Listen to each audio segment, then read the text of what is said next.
हमारा 10,000 square feet का 10 गुंठा का एक प्लॉट है, जिसमें हम साल में धान के लिए एक बार और सब्जी के लिए एक बार हल्की जुताई करते हैं।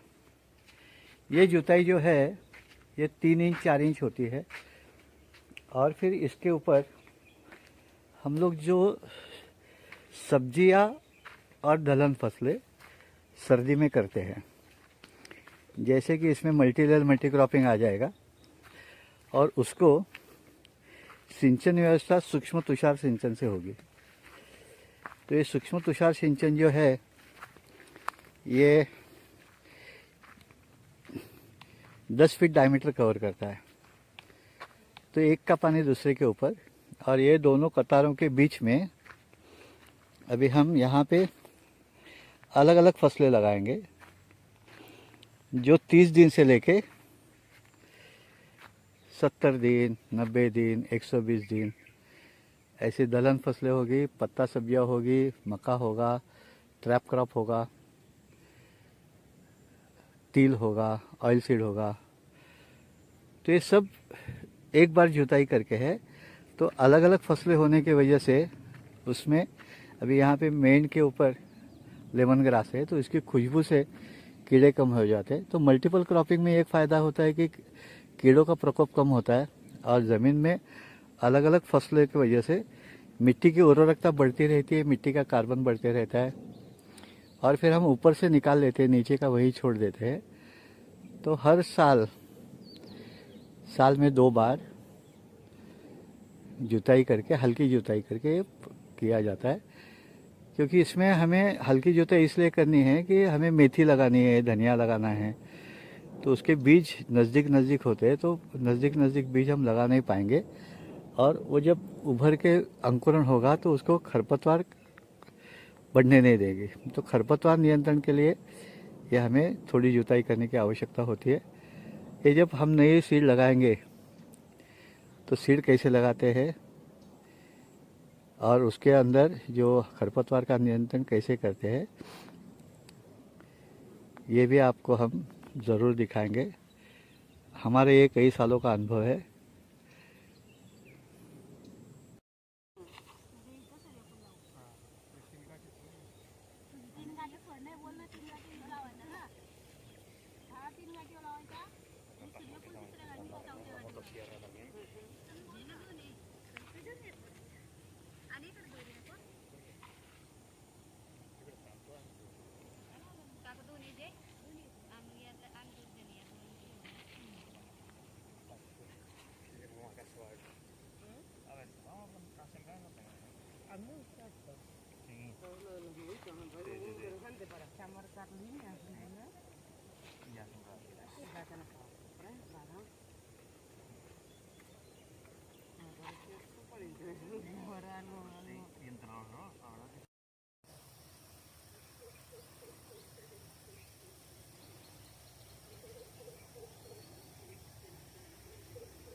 नमस्ते। ये जो खेत है अभी विंटर गाड़ों की फसलें हमने लगाई है। ये बरसात में यहाँ पे धान होता है, और हल्की जुताई करके हमने यहाँ पे हमारे फसलें लगाई है।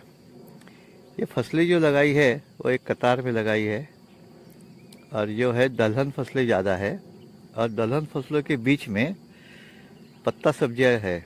तो अलग अलग पत्ता सब्जियाँ है, और दलहन फसलों में जिसको हम लोग फील्ड बीन्स बोलते हैं, वैसे जैसे कि राजमा है, बरबट्टी है, मूंग है, वाल करके कोकण रीजन में होता है वो है, और पत्ता सब्जियों में धनिया है, मेथी है, पालक है, लाल माठ है, अम्बाड़ी है, हरा माठ है, अलग अलग पत्ते हैं, मूली है, सलगम है, राई है, सरसों है। तो ये सब जो है 30 दिन में चालू हो गए पत्ता सब्जी, 45 दिन में मूली चालू हो जाएगी। जो मूंग है वो 70 दिन में, मूंग और बरबट्टी 70 दिन में निकल के आएगा। और ये जो सब दलहन फसलें हैं मिट्टी की उर्वरकता बढ़ाएगी, क्योंकि उसके जड़ों के ऊपर नाइट्रोजन के नोड्स है। अभी यहाँ पे जो सिंचन व्यवस्था है ये सूक्ष्म तुषार सिंचन व्यवस्था है, जिसकी वजह से ज़रूरत के उतना ही पानी हम दे पाएंगे और जब भी ज़रूरत पड़ी तभी पानी दे पाएंगे। तो आदमी की ज़रूरत कम होगी, पानी की ज़रूरत कम होगी, बिजली की ज़रूरत कम होगी। और यहाँ पे खरपतवार तो आने वाली है ही, पानी मिलेगा तो खरपतवार आने वाली है। तो खरपतवार का नियंत्रण के लिए, कुछ खरपतवार कम होने के लिए हमने पत्ता सब्जियां लगाई है। जब पत्ता सब्जी हम निकालेंगे खाने के लिए, तभी ये खरपतवार का नियंत्रण भी हो जाएगा। अभी यहाँ पे जो कतार में हमने सूक्ष्म तुषार सिंचन प्रणाली बिठाई है, ये कतार में ऊंचे बढ़ने वाले थोड़े से फसलें लगाई है, जैसे मूंग है, बाजरा है, ज्वार है, राई है। तो ये जो है मित्र कीटकों को आमंत्रित करने के लिए है, पंछियों को आमंत्रित करने के लिए है। और ये जो दिशा है दक्षिण से उत्तर है, यानी उसकी छाव, पश्चिम की तरफ से धूप की छाव फसलों के ऊपर गिरने वाली है। यानी गर्मी के मौसम में फसलों को थोड़ा सा आधार हो पाए और मिट्टी में जो नमी है वो जल्दी जल्दी ना ख़त्म हो जाए। और सूक्ष्म तुषार सिंचन की व्यवस्था से जब हम सिंचन करते हैं तब हर पौधा धोया जाता है, तो उससे कीड़ों का भी नियंत्रण होता है और हवा में जो नमी पैदा हो जाती है उसकी वजह से उससे फसलें बहुत अच्छी तरह से आ जाती है। तो ये जैसे जैसे फसलें बढ़ती जाएगी वैसे वैसे हमें एक एक फसल मिलती जाएगी। तो मेरी जो समय है, वेटिंग पीरियड है, वो 30 दिन से चालू हो जाएगा। मुझे 30 दिन से कुछ ना कुछ तो मिलता रहेगा और मेरी घर के खाने की ज़रूरत या बाज़ार में आजू बाजू में मुझे बेचने के लिए हर रोज़ कुछ ना कुछ तो निकलते आएगा, जिससे ये सब फसलों से मिट्टी में जो अलग अलग माइक्रोफ्लोरा बढ़ने वाला है, ऊपर मधुमक्खी से लेके पंछियों तक कुछ ना कुछ मिलने वाला है और मुझे भी मिलने वाला है। और ये जो है अलग अलग ऊंचाई के फसलें हैं, अलग अलग दिनों के हैं। तो हम इसको बोलते हैं बहुस्तरीय बहुपिकर प्रणाली, मल्टी क्रॉपिंग सिस्टम। तो ये अगर करोगे तो जलवायु परिवर्तन से जो हवा में बदलाव आने वाला है उसको भी हम कुछ हद तक, उससे जो हमारा नुकसान होने वाला है वो रुका सकते हैं। अभी ये जो लगाया है तो थोड़े थोड़े लगाते गए और फिर उसके अनुसार सिंचन व्यवस्था की है। हर एक कतार में जो प्रणाली है उसका पीछे एक वॉल है, तो वॉल बंद करके हम यहाँ पे पानी रुका सकते हैं।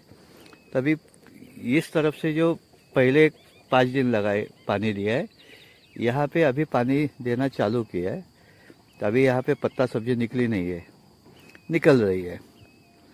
तो आगे पीछे भी हम कर सकते हैं कि मेरी ज़रूरत के अनुसार मुझे कब कितना चाहिए, ये यहाँ पे आ सकता है। अभी हमने और उसके 5 दिन के बाद यहाँ पे सिंचन किया है, तो यहाँ पे अभी कुछ फसलें ऊपर नहीं आई है, मिट्टी से ऊपर अंकुरण नहीं हुआ है। तो ये और 4 दिन में अंकुरण हो जाएगा। तो पहले से 5 दिन का फ़र्क होने की वजह से हार्वेस्टिंग में हम जब निकालेंगे तो निकालने में 5 दिन आगे पीछे हो जाएगा। उसका फ़ायदा एक ही साथ फसलें सब ना आने की वजह से मुझे घर में या बेचने के लिए कुछ ना कुछ मिलता ही रहेगा।